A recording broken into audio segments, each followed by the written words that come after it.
کیا کمال کا ہفتہ تھا. شروعات تیزی سے ہوئی، اختتام سستی پر. لیکن مزے کی بات یہ ہے کہ مارکیٹ اپنی جگہ سے ہلی ہی نہیں.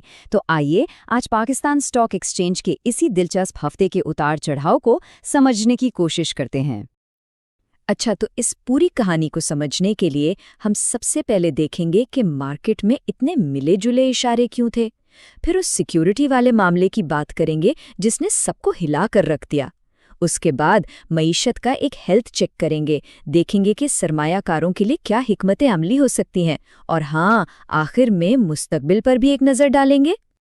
تو ہوا یوں کہ ہفتے کا آغاز تو بڑا زبردست تھا. مطلب پورا جوش و خروش، لگ رہا تھا کہ مارکیٹ بس اب نئی بلندیوں کو چھو ہی لے گی. لیکن پھر آیا جمعہ، اور جمعے کو اچانک ایسی گراوٹ آئی کہ پورا منظر ہی بدل گیا. سرمایہ کار سوچ میں پڑ گئے کہ یہ آخر ہوا کیا؟ تو اس ساری کھینچا تانی کے بعد اصل سوال تو یہی ہے نا کہ جیتا کون، بلز یا بیئرز؟ اور جواب کمال کا ہے، حیران کن. اتنی ہلچل، اتنا اتار چڑھاؤ، لیکن ہفتے کے آخر میں مارکیٹ بالکل وہیں کھڑی تھی جہاں سے شروع ہوئی تھی. تبدیلی کتنی تھی؟ صرف -0.02%، مطلب نہ ہونے کے برابر. اس سے صاف پتہ چلتا ہے کہ مارکیٹ اندر سے کتنی بٹی ہوئی تھی.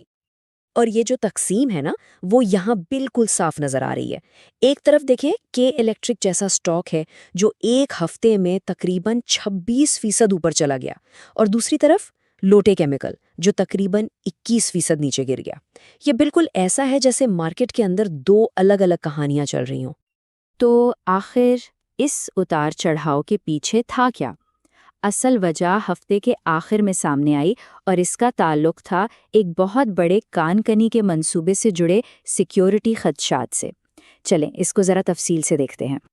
ہوا یہ کہ جمعے کو مارکیٹ میں فروخت کا دباؤ اچانک بڑھ گیا. کیوں؟ کیونکہ دنیا کی ایک بہت بڑی کان کنی کمپنی بیرک گولڈ نے ایک بیان جاری کر دیا. انہوں نے پاکستان کی سیکیورٹی صورتحال پر تشویش کا اظہار کیا، اور خیر اشارہ دے دیا کہ شاید وہ یہاں اپنی سرمایہ کاری کے بارے میں دوبارہ سوچیں. بس پھر کیا تھا، سرمایہ کاروں میں ایک بے چینی کی لہر دوڑ گئی.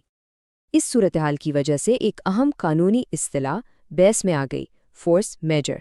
یہ آسان لفظوں میں کسی بھی معاہدے میں ایک ایسی شک ہوتی ہے جو کہتی ہے کہ اگر کوئی ایسا مسئلہ ہو جائے جس پر کسی کا کنٹرول نہ ہو، جیسے کوئی قدرتی آفت، تو فریقین اپنی ذمہ داریاں وقتی طور پر روک سکتے ہیں.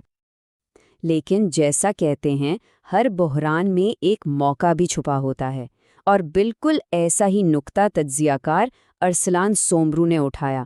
ان کا کہنا ہے کہ اگر یہ منصوبہ واقعی تاخیر کا شکار ہو جاتا ہے تو اس سے جڑے سٹاکس کی قیمتیں تو گریں گی، اور یہ ان لوگوں کے لیے ایک زبردست خریداری کا موقع بن سکتا ہے جو پچھلی تیزی سے فائدہ نہیں اٹھا سکے تھے. لیکن سوال یہ ہے کہ کیا صرف سیکیورٹی کی خبریں ہی پوری تصویر ہیں؟ بالکل نہیں.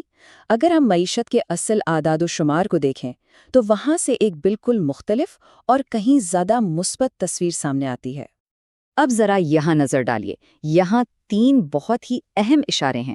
نمبر 1، مہنگائی کم ہو رہی ہے، یہ عام آدمی کے لیے ایک ریلیف ہے. نمبر 2، سیمنٹ کی فروخت بڑھ رہی ہے، جو اشارہ ہے کہ تعمیراتی سرگرمیاں تیزی پکڑ رہی ہیں. اور نمبر 3، جو شاید سب سے اہم ہے، برآمدات نے تو پچھلے سارے ریکارڈ ہی توڑ دیے ہیں. یہ تینوں چیزیں مل کر معاشیت کی مضبوطی دکھا رہی ہیں. اور اگر ہم سیمنٹ کے اعداد و شمار میں تھوڑا اور گہرائی میں جائیں تو ایک دلچسپ چیز سامنے آتی ہے.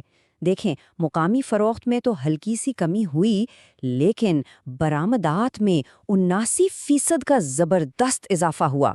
تو اصل میں یہ برآمدات ہیں جنہوں نے پوری تصویر کو مثبت بنا دیا. اور برآمدات کا یہ ہنسا 3.1 ارب ڈالر، یہ واقعی ایک سنگ میل ہے. مطلب پاکستان کی تاریخ میں ایک مہینے کی سب سے زیادہ برآمدات.